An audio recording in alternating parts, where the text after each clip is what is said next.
जी नमस्कार, मेरा नाम सनी श्रीवास्तव। स्वागत है आपका टीचर्स अड्डा के यूट्यूब चैनल पे। मध्य प्रदेश में एमपीपीआरटी या मध्य प्रदेश प्राथमिक शिक्षक भर्ती आ गई है, जिसकी फॉर्म की जो डेट है वो 18 जुलाई से फॉर्म भरना शुरू हो जाएगा और जो एग्ज़ाम डेट है वो 31 अगस्त है। संभावित है, पर मोस्ट प्रोबेबली 31 अगस्त को कह रहे हैं कि हम पेपर ले लेंगे, हालांकि अभी ये संभावित है।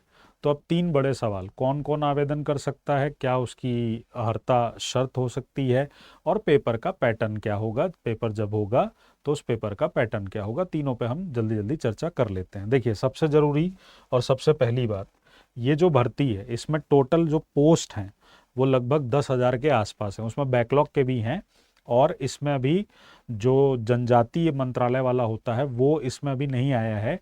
वो वैकेंसी आएगी तो नंबर्स और बढ़ जाएंगे, मतलब उसकी भी आनी है, हो सकता है जल्दी ही आ जाए। बहरहाल इसमें लगभग 10,000 से अधिक पोस्ट हैं, और जो अनरिजर्व कैटेगरी के बच्चे हैं उनके लिए 500 रुपये की फ़ीस लगेगी, और जो केवल मध्य प्रदेश के मूल निवासी अनुसूचित जाति जनजाति या जो भी बाकी और रिजर्व कैटेगरी के लोग हैं उनके लिए 250 रुपये के लिए। तो एमपी वालों के लिए, जो रिजर्व कैटेगरी है उनके लिए 250 और बाकी लोगों के लिए 500 लगेगी। कौन फॉर्म भर सकता है? फॉर्म तो देखिए कोई भी भर सकता है, मतलब पूरे भारत में से कोई भी भर सकता है, पर आवश्यक बात क्या है? आवश्यक बात यह है कि आपका क्या होना चाहिए? 12th या डिप्लोमा होना चाहिए, ग्रेजुएशन या डिप्लोमा होना चाहिए। बीएड वाले अलाउड नहीं हैं। हालांकि इसमें एनआईओएस डीएलएड की बात नहीं लिखी है, पर हो सकता है कि कोर्ट का ऑर्डर है तो उनको भी लागू उसमें कर दिया जाए, मतलब उसमें भी अलाउ कर दिया जाए। तो यहाँ मैंने स्टार बना रखा है, थोड़ा क्लियरिटी मिल जाएगी। पर सबसे ज़रूरी बात है कि आपका क्या होना चाहिए? एमपी टेट क्लियर होना चाहिए। तो अगर आप में से जिन लोगों ने 2020 या 2024 में एमपी टेट दिया था और उनका पेपर वन, उनका मानी वर्ग एक उनका पास है, तो आप आराम से इस फॉर्म को भर सकते हैं। अब आती है बात कि इसमें हम क्या क्या चीज़ों का ध्यान रखेंगे, क्या क्या चीज़ों का इसमें ध्यान रखा जाएगा, उस पर बात कर लेते हैं। तो देखिए, अगर आप 3 नंबर पे देखते हैं तो यहीं पर आपको जो अहर्ता है वो दी होती है। अहर्ता के अंदर ये लिखा है कि 50% के साथ आपका हायर सेकेंडरी या उसके समकक्ष होना चाहिए, 2 वर्ष का डिप्लोमा होना चाहिए। जो लोग डिप्लोमा में, स्पेशल एजुकेशन में डिप्लोमा किए हैं वो भी इस फॉर्म को भर सकते हैं, ठीक है। और उसके साथ साथ जिन्होंने स्नातक लिया हुआ है लेकिन उन्होंने 2 साल का डिप्लोमा किया है वो भी इसे भर सकते हैं। जिन्होंने बीएलएड किया है, यानी 4 वर्षीय जो पाठ्यक्रम है बीएलएड का वो किया हुआ है, वो भी इसे क्या कर सकते हैं? भर सकते हैं। 5% की छूट, आमतौर पे 50% है, पर 5% की छूट जो है वो रिजर्व कैटेगरी के बच्चों के लिए कहा गया है। न्यूनतम आयु सीमा 21 वर्ष है, और अधिकतम के लिए कहा है कि 1 जनवरी 2025 को जो पुरुष आवेदक हैं उनका जो मैक्सिमम एज लिमिट है वो 40, और मध्य प्रदेश के मूल या स्थानीय निवासी महिला आवेदक जो हैं उनके लिए 45 साल है, और उसके अलावा बाकियों के भी अलग अलग उसके अंदर एज दिए हुए हैं। तो 40 से 45 साल जो है वो मैक्सिमम एज है। मिनिमम एज कितनी है? 21 है, ठीक है। और इसके बाद जो इम्पोर्टेंट बात है वो मैं आपको बता देता हूँ। इसके बाद जो इम्पोर्टेंट बात है वो है पेज नंबर 9 पे। सीधे आते हैं पेज नंबर 9 पे। जो इम्पोर्टेंट बात है वो क्या है कि आपको सैलरी वैलरी कितनी मिलेगी, ठीक। तो सैलरी वैलरी का यहाँ पे दिया हुआ है कि 25,300 रुपये प्लस महंगाई भत्ता।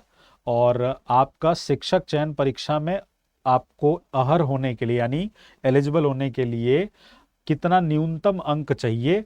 तो जो प्राथमिक शिक्षक हैं उनमें जो अनुसूचित जाति जनजाति, अन्य पिछड़ा वर्ग, दिव्यांग या आर्थिक रूप से कमजोर, यानी जो रिजर्व कैटेगरी हैं उनका 40% मिनिमम क्वालिफिकेशन नंबर आना ही चाहिए, तभी उनको कंसिडर किया जाएगा। और बाकी जो अदर कैटेगरीज हो जाएंगी, सॉरी, जो अनरिजर्व्ड होंगे उनके लिए 50% है। उनके लिए कितना है? 50% है, ठीक है।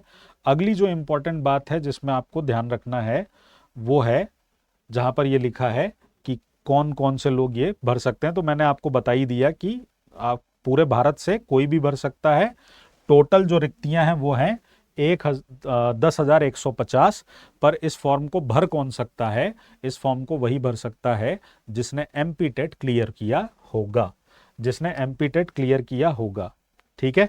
उसके बाद हम अगर बात करें कि इसमें और क्या चीज़ें हमें ध्यान देनी है, तो हम सीधे अगली जो इम्पोर्टेंट बात है उस पर आ जाते हैं, जहाँ ये पूरा विवरण दिया है कि टोटल जो पद हैं इसमें प्राथमिक शिक्षक में हैं, और इसके अलावा बैकलॉग के भी थोड़े पोस्ट हैं, उनको भी मैंने बताया आपको कि सब जोड़ जाड़ के 10,000 के आसपास पोस्ट है। ठीक है, हाँ जी। तो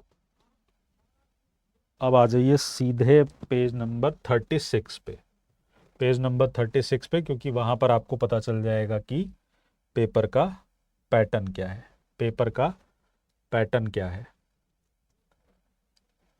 देखिएगा, ये रहा पेपर का पैटर्न, ये रहा पेपर का पैटर्न। हिंदी लैंग्वेज पूछी जाएगी आपसे, 15 क्वेश्चन आएंगे और टोटल 15 नंबर के होंगे। अंग्रेजी भाषा पूछी जाएगी 15, गणित के सवाल आएंगे 20, साइंस के क्वेश्चन आएंगे 30 और सोशल साइंस के क्वेश्चन आएंगे 20, यानी टोटल 100 नंबर का आपका 100 प्रश्नों का पेपर है और 100 नंबर इसके लिए आपको मिलेंगे। ठीक है, इसमें पूरा आपका जो है वो दिया हुआ है, सारा का सारा सिलेबस दिया हुआ है। हिंदी, इंग्लिश, सोशल साइंस, काफ़ी बड़ा सिलेबस है, तो काफ़ी कुछ पढ़ना है। मैंने देखा कि सोशल साइंस में आपको वर्ल्ड हिस्ट्री भी पढ़ना है, तो जो लोग 2020 और 2024 का एमपी टेट पास किए हुए हैं उनके लिए बहुत बेहतरीन मौका है।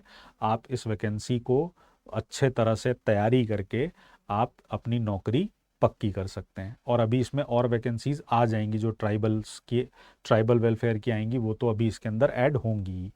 तो ऐसी जानकारी के साथ हमारे चैनल के लिए, ऐसी जानकारी के लिए आप हमारे चैनल के साथ जुड़े रहिए। ध्यान रखिएगा अपना। जय हिंद, जय भारत, नमस्कार।